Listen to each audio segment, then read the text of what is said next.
नमस्कार। आज हम बात कर रहे हैं गिलियन फ्लिन की 2012 की जबरदस्त हिट किताब गॉन गर्ल की। ये एक ऐसी साइकोलॉजिकल थ्रिलर है जिसने काफी तहलका मचाया था। हमारे पास इसका एक विश्लेषण है और हम इसी के जरिए समझने की कोशिश करेंगे कि आखिर इस कहानी में ऐसा क्या था, क्या थे इसके मेन पॉइंट्स, थीम्स और इसका असर इतना गहरा क्यों हुआ। तो कहानी का सेटअप है निक डन, उसकी पत्नी एमी उनकी शादी की 5वीं सालगिरह पर गायब हो जाती है अचानक से। हाँ, और फिर जैसे जैसे पुलिस की जांच आगे बढ़ती है, निक का जो बर्ताव है वो थोड़ा अजीब लगता है और शक उसी पर जाने लगता है। बिल्कुल, और कहानी कहने का तरीका भी बड़ा अनोखा है। 2 ट्रैक चलते हैं। हाँ, एक तरफ तो निक का प्रेजेंट नैरेटिव है, वो क्या सोच रहा है, क्या कर रहा है, और दूसरी तरफ है एमी की पुरानी डायरी जो उनकी शादी की एक बिल्कुल ही अलग तस्वीर दिखाती है, एकदम उल्टी। अच्छा, तो यही से वो टेंशन और कंफ्यूजन बढ़ता जाता है कि सच क्या है। एग्जैक्टली। किरदारों की बात करें तो जाहिर है एमी एलियट डन बहुत टैलेंटेड, सुंदर और खतरनाक रूप से चालाक। बिल्कुल। और निक डन जो पहले राइटर था, उसकी कहानी में भी बहुत सारे राज हैं, गिल्ट है। हाँ, और इनके अलावा एमी के पेरेंट्स भी हैं, वो अमेजिंग एमी वाले, निक की बहन मार्गो और जासूस रोंडा बोनी, ये सब भी कहानी का हिस्सा है। पर जो सबसे दिलचस्प बात है वो ये कि निक और एमी दोनों ही भरोसे के लायक नैरेटर नहीं है। वो जो कहानी सुना रहे हैं उस पर पूरी तरह यकीन नहीं किया जा सकता। तो हमें लगातार सवाल करना पड़ता है कि कौन सच बोल रहा है। ये तो कहानी को और इंटरेस्टिंग बना देता है। बिल्कुल, खासकर एमी का किरदार मॉडर्न लिटरेचर के सबसे कॉम्प्लेक्स और कह सकते हैं विवादास्पद किरदारों में से एक है। वो इंटेलिजेंस, कंट्रोल, साइकोलॉजिकल मैनिपुलेशन, सब कुछ है उसमें। और इन्हीं किरदारों के जरिए कहानी गहरे मुद्दों को छूती है, जैसे शादी, कैसे कपल्स एक तरह का रोल प्ले करते हैं, राज रखते हैं। हाँ, और कैसे एक दूसरे की उम्मीदों पर खरा उतरने के चक्कर में खुद को ही बदल लेते हैं। वो जो मुखौटे वाली बात है। सही कहा। और सिर्फ शादी नहीं, ये किताब मीडिया पर भी उंगली उठाती है ना, बहुत ज्यादा। कैसे मीडिया किसी भी कहानी को सेंसेशनल बना देता है, कैसे सच को तोड़ मरोड़ कर पेश किया जाता है, किसी को भी पल में विक्टिम और पल में विलन बना देते हैं। ये तो आज भी हम देखते हैं, बहुत रिलेटेबल है। बिल्कुल।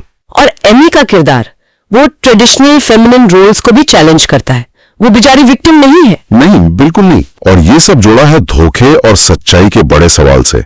कहानी में लगभग हर कोई झूठ बोल रहा है, या तो दूसरों से या फिर खुद से। एक तरह का परफॉर्मेंस चल रहा है।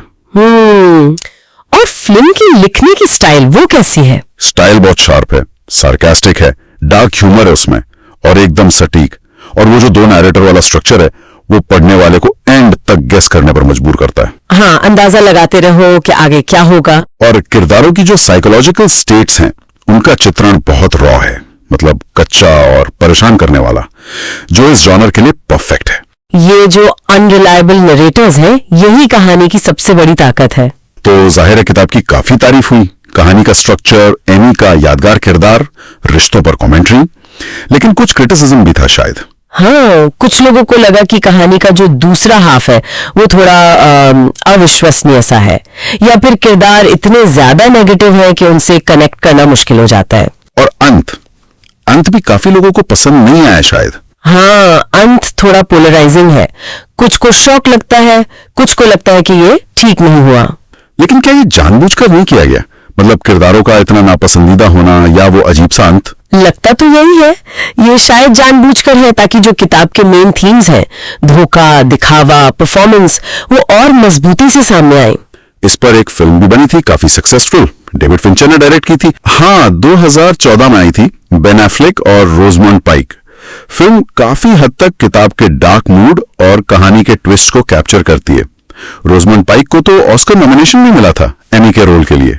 तो कुल मिलाकर गॉन गर्ल सिर्फ एक लड़की के गायब होने की कहानी नहीं है, ये इससे कहीं ज्यादा है। बिल्कुल, ये रिश्तों, मीडिया और सच के अंधेरे कोनों को खंगालती है, परेशान करती है, एंटरटेन करती है और सोचने पर मजबूर करती है। एक डिस्टर्बिंग लेकिन दिलचस्प किताब। हाँ, गिलियन फ्लिन ने इस जॉनरा को डोमेस्टिक थ्रिलर को एक नया आयाम दिया है।